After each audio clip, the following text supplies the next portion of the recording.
faire courir ce concept tout au long de son mandat. C'est-à-dire, je reviens à ce que j'ai dit tout à l'heure, la fin justifie les moyens. Vous pensez que... Est-ce que ça tombera comme une pluie un soir et paf, il n'y aura plus de latrines, il y aura déjà des routes, il y aura plus ceci, il y aura plus cela? Vous savez, moi je ne discute pas beaucoup. Voyons Libreville. Regardez, se trouve la présidence de la République, regardez, se trouve derrière l'hôpital, la baie de Cochon, à 5 minutes. On est d'accord? D'accord. Ok. Alors, quand on parle d'émergence, avant d'abord d'atteindre l'intérieur, on commence par Libreville. Et quand on voit les alentours de la présidence de la République, excusez-moi, moi je n'ai rien contre. Tout ce que je sais, moi, c'est que l'émergence, c'est dans le dictionnaire et que le Gabon ne fait pas partie des BRICS. Alors, on nous dit aujourd'hui, horizon 2035, je ne sais pas quoi. Bon, mais écoutez, au bénéfice du doute, attendons 2035, on verra. Mais pour l'instant, je suis désolée. Pour moi, le Gabon n'est pas un pays émergent. Madame, quelle idée vous faites-vous de la démocratie, des droits de l'homme, des libertés et tout le reste? Quelle idée vous avez de tout ceci de façon générale et puis plus précisément dans notre pays? Ben, de façon générale, la liberté des droits de l'homme aujourd'hui, c'est un peu tout ce qu'on voit dans certains pays. Moi, je vois que par exemple, prendre des cas des pays africains. Parce que c'est vrai que souvent, on a tendance à prendre comme exemple des pays de l'Occident. Mais moi, je vois aujourd'hui un pays comme le Sénégal. Okay?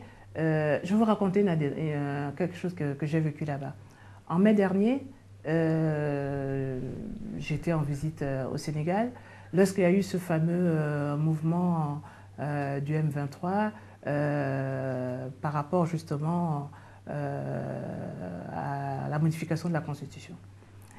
Et je vous avoue que j'ai été scandalisée parce que la référence qu'on faisait chaque fois c'était « le Sénégal n'est pas le Gabon ». Le Sénégal n'est pas le Gabon. Le Sénégal n'est pas le Gabon. Et manque de peau pour moi, je tombe malade et je suis obligée d'aller à l'hôpital. Et quand j'arrive à l'hôpital, nationalité, mais il fallait bien que je donne ma nationalité, j'ai dit gabonaise. Puis en même temps, j'éclate de rire parce que j'ai vu un peu tout ce qui se disait, j'ai entendu tout ce qui se disait. Et je me suis dit, voilà un véritable pays démocratique. Voilà un véritable pays où les libertés sont respectées, où les chaînes de télévision font leur travail. Okay? Et il y en a plusieurs. Où les journaux ne sont pas aujourd'hui sanctionnés pour un oui ou pour un non. Quand on nous traite, nous, opposition, de tous les noms d'oiseaux, le CNC ne réagit pas. Mais lorsque un journal d'opposition va parler de quelqu'un du pouvoir, le CNC censure. Et ici, donc, la liberté des droits fondamentaux n'est pas celle que vous auriez souhaitée. Mais pour moi, excusez-moi, non. Je trouve même que nous avons reculé. Nous avons même reculé. Parce qu'à l'époque du feu président Omar Bongo Ondimba, il y avait quand même cette liberté. Et aujourd'hui, nous ne l'avons même plus.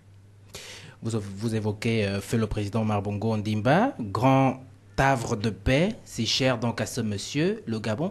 Est-ce que le Gabon reste ce grand havre de paix, ce pays de paix, béni de Dieu, comme vous l'avez dit? Mais vous savez, la paix, c'est un concept. Hein. La paix, c'est aussi une réalité. La paix, c'est quoi? C'est une situation où il n'y a pas de guerre.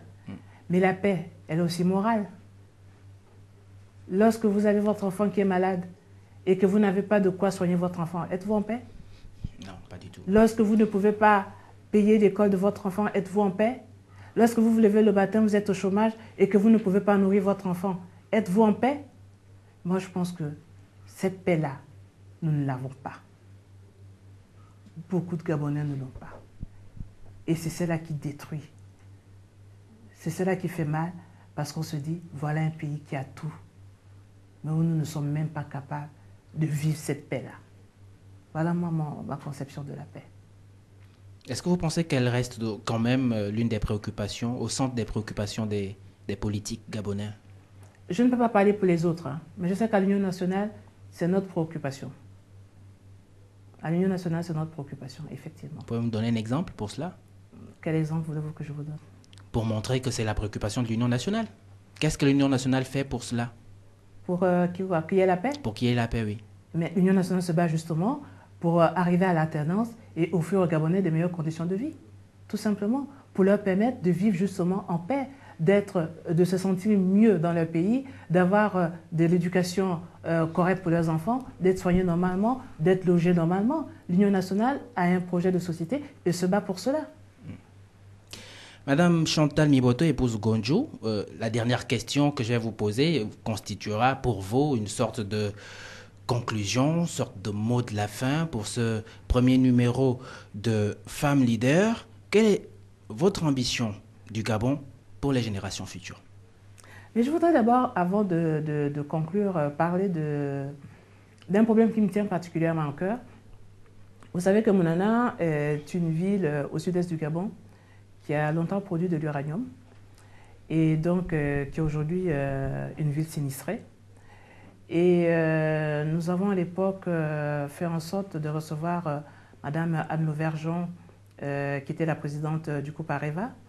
Et en ayant discuté avec elle, nous avons pu obtenir que toutes les zones impactées au niveau de Mounana soient détruites et que nous puissions avoir un observatoire de la santé, que nous puissions revoir un peu le cas de tous ceux qui ont travaillé à Mounana et qui auraient pu éventuellement se retrouver dans une situation difficile du fait de leur travail dans les mines.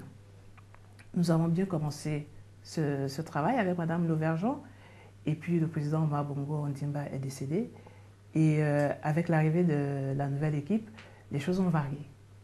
Les choses ont varié. Nous avons eu dernièrement un problème de déchets toxiques au niveau de Mounana. Nous avons porté plainte et malheureusement la justice est assise dessus parce que tout simplement elle a reçu des instructions, je le dis clairement, elle a reçu des instructions, mais je trouve quand même dommage parce que ce sont quand même des Gabonais qui vivent dans cette ville du Gabon et Mounana a énormément apporté au Gabon et au budget de l'État gabonais. Alors je souhaiterais vraiment que ce problème soit quand même revu et qu'on fasse quelque chose parce que Areva a de son côté déjà fait tout ce qu'il fallait pour pouvoir détruire toutes les villas impactées de la cité rénovation. Mais le problème qui se pose malheureusement pour la ville de Mounana, c'est qu'aujourd'hui, à la tête de cette municipalité, c'est beaucoup plus des personnes de l'opposition qui sont là et ça n'arrange forcément pas le pouvoir. Alors je voudrais dire que ce sont des Gabonais qui y vivent. Nous, les hommes, nous passons, mais l'État demeure et le Gabon demeurera. Voilà mon message pour la ville de Mounana. Il faudrait donc, pour ce message, qu'il y ait une décision politique. Nous savons que la justice est indépendante au Gabon. Excusez-moi, la justice n'est pas indépendante, la justice est aux ordres. Au Gabon? Au Gabon, la justice est aux ordres. C'est vous qui le dites. Mais je le dis, je vous parlais encore du dernier procès auquel j'ai assisté, celui de l'évêque Marc Djoktan. Moi, je dis la justice est aux ordres au Gabon. Votre mot de la fin? Mais mon mot de la fin, c'est tout simplement que le Gabon sorte de la situation actuelle dans laquelle le Gabon se trouve. Et vous savez, nous ne faisons pas suffisamment attention à la concorde, notre hymne national. Et je pense que nous devons nous arrêter un tout petit peu dessus. Un petit peu dessus. Parce que moi, il y a une partie du 4e couplet de la concorde qui m'interpelle. Qui vous fait vibrer. Qui me fait vibrer. OK? Afin que le Gabon reste digne d'envie. Ensemble, bâtissons notre pays et puis oublions nos querelles. Je ne le dis pas dans l'ordre, mais je vous dis tout simplement que ce pays a tellement fait envie. J'aimerais qu'il reste digne d'envie et qu'on rende au Gabon ses lettres de noblesse et qu'on rende au Gabon, le Gabon aux Gabonais et qu'on ne nous impose pas à la tête de l'État ou dans les plus hautes administrations des non-Gabonais qui ne connaissent pas l'histoire de notre pays et qui se permettent aujourd'hui de gérer notre pays comme ils l'entendent. Parce que je trouve anormal que le directeur de cabinet d'Ali Bongo Ondimba soit un non-Gabonais. Je trouve anormal que le secrétaire général adjoint de la présidence de la République soit un non-Gabonais. Je trouve anormal que le chef de cabinet d'Ali Bongo Ondimba soit un non-Gabonais. Je trouve tout cela anormal. Je trouve anormal que le responsable des grands travaux soit un non-Gabonais. Rendez-nous notre pays et que l'on rende le Gabon aux Gabonais. Et nous saurons ce que nous pourrons faire de notre pays. Je vous remercie. Ce sera votre mot de la fin, madame, monsieur. Merci encore d'avoir été nombreux à nous regarder sur cette émission. Premier numéro, Femme Leader. Madame Chantal Miboto, épouse Ngodjou, merci d'avoir accepté notre invitation. Au plaisir de vous revoir. Madame, monsieur, c'est la fin de cette émission. À nous retrouver dans un mois.